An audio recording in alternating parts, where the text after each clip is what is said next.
Hey there, CENIMASTER fans! Hope you're ready for some movie magic. Let's dive right in. The movie begins with a man named Don and Alice, a married couple living with a group of people in a cottage in the British countryside. While they are preparing dinner with the last of their supplies, Alice asks Don if their children are safe. Don reassures her, saying their children are fine and that they ensured their safety by sending them on a school trip.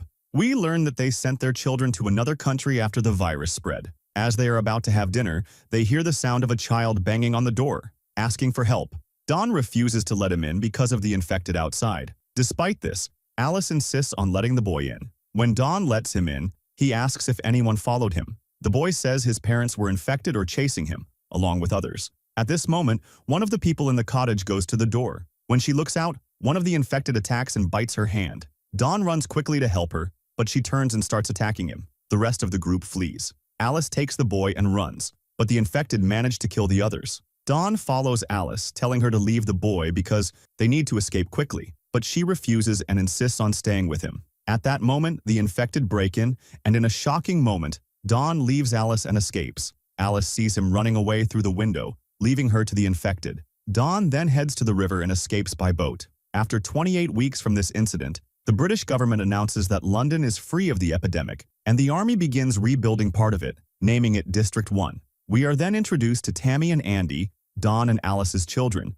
who arrive in London after staying in special shelters in another country. We also meet Scarlett, a doctor with the army, who takes Tammy, Andy, and the other children for general checkups. She notices Andy's eyes are of different colors, and he tells her it's hereditary from his mother. After confirming their health, Andy and Tammy take the train to the city. Next, we meet Doyle, a sniper in the U.S. Army, whose job is to secure the city along with the rest of his team stationed on rooftops. Tammy and Andy see their father, Don, and rush to meet him, reuniting the family. Don takes them to their city home, where he works as a maintenance supervisor. Andy asks his father where their mother is and how she died. Don tells him that the infected attacked her, and he couldn't save her, that he saw her die and left her. That night, Doyle watches people and notices Dr. Scarlett. Andy, while sleeping, asks his sister for a photo of their mother so he can remember her face. The next day, Tammy and Andy decide to go to their old house to get their mother's photo. They sneak past the city's safe borders. Doyle notices and reports them. They find a bike, and Tammy enters a restaurant to take the key from the owner's corpse.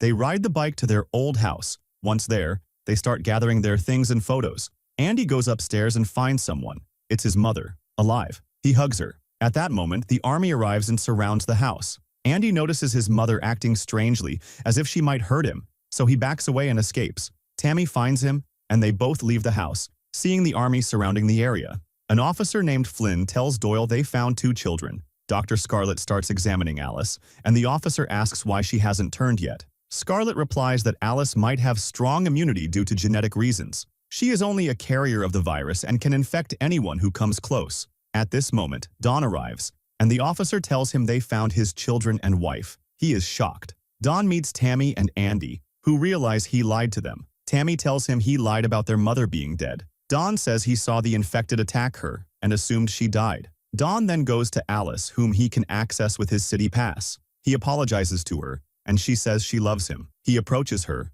and as he does, Alice bites him. Don starts to turn, and when he does, he attacks and bites Alice until he kills her. Don then leaves and starts attacking officers and soldiers. The colonel declares a state of emergency, announcing that the infection has returned to the safe zone and orders the evacuation of the entire city. At that moment, an officer tells Tammy and Andy that everything is fine and he'll be back in a few minutes, but unfortunately, one of the infected attacks and kills him. The infected tries to reach Tammy and Andy, but Dr. Scarlett shoots and kills him. She takes Tammy and Andy and escapes quickly. We learn that Scarlett is trying to help them escape because she knows Andy has inherited his mother's genetic traits, which could help find a cure for the epidemic. In the crowd, Andy gets separated from Tammy and Scarlett and disappears among the people. The city evacuation begins, all lights are turned off, and everyone is gathered in one place with doors locked. Andy notices someone at the back door, and as he approaches, he sees it's his infected father. Andy escapes through the crowd. His father opens the door and starts attacking people, causing chaos.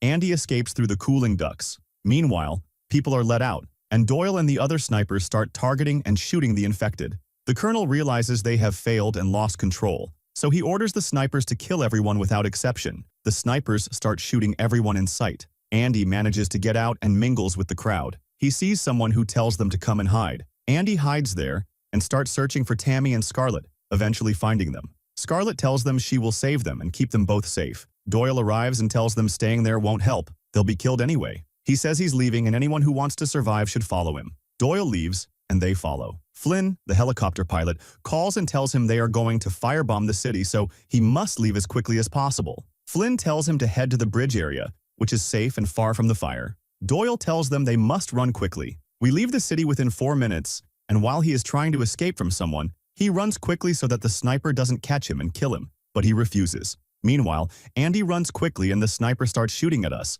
but Doyle manages to kill him, and they are able to escape. At this point, we know that Don is still alive despite everything that happened in the city. They escape quickly, then the planes arrive and start shooting fire or burning the city, but Don hides and isn't killed. Here, we see the colonel watching the place and the people as they burn, and the surveillance cameras start to turn off, and a group of mutants attack quickly. After that, we see Doyle and the others crossing the wall, escaping from the city and sitting in an area outside the city. At this moment, Scarlett tells Doyle, "These children's lives are more important than mine, and they're also more important than yours. We have to get them out safely." Doyle asks her why, and she says they might be the cure for this epidemic. Then Flynn calls and tells her that the infected have escaped and are coming towards them. Doyle says, "We have to escape quickly." Meanwhile, they see the mutants coming towards them. Doyle asks them to get down, and at that moment, the plane arrives. But Flynn refuses to help the people with Doyle. At that time, one of them runs and grabs onto the plane. Then Captain Flynn heads towards the infected and starts killing them with the plane's wings. After that, Doyle and the rest manage to escape, but the mutants chase them. Then Flynn calls and tells him, "Get them to the stadium, or I'll take them from there." Indeed, they head to the stadium, but on the way, they encounter toxic gas, so they hide in the car. And from the other side, the mutants arrive and start attacking them while they're in the car, but the toxic gas kills them. Doyle sees people burning the corpses and realizes they will burn even those who aren't infected. He tells Scarlett, "Start the car and try to get them to the stadium," and he leaves his weapon with her. Doyle gets out and starts pushing the car, and when the car starts, people burn it with fire, and Doyle dies. Scarlett is shocked and quickly heads to the stadium. Meanwhile, a fighter jet starts chasing them and shooting at them, but Scarlett drives the car into a train tunnel to hide from the plane. After that, they get out, and Scarlett grabs the weapon. They start walking in the dark, and then Andy falls among the corpses and debris while Scarlett is searching for them. Don suddenly attacks her and unfortunately kills her. While Andy is looking for Tammy, trying to reach her, he suddenly sees his father standing in front of him. Don attacks Andy and quickly bites him, but Tammy intervenes and kills Don, managing to save her brother at the last moment. But Andy leaves her and runs away because he thinks he will turn. Then Tammy follows him and discovers that he hasn't turned, so she carries him and they head to the stadium to save themselves. There, they meet Flynn, who asks them about Doyle. Tammy tells him, "Only we survived. Everyone else who was with us died." Flynn feels sorry for them, so he takes them on the plane and manages to save them and get them out from certain death. And here the movie ends. If you enjoyed the video, don't forget to subscribe to the channel and hit the notification bell to get more new videos. See you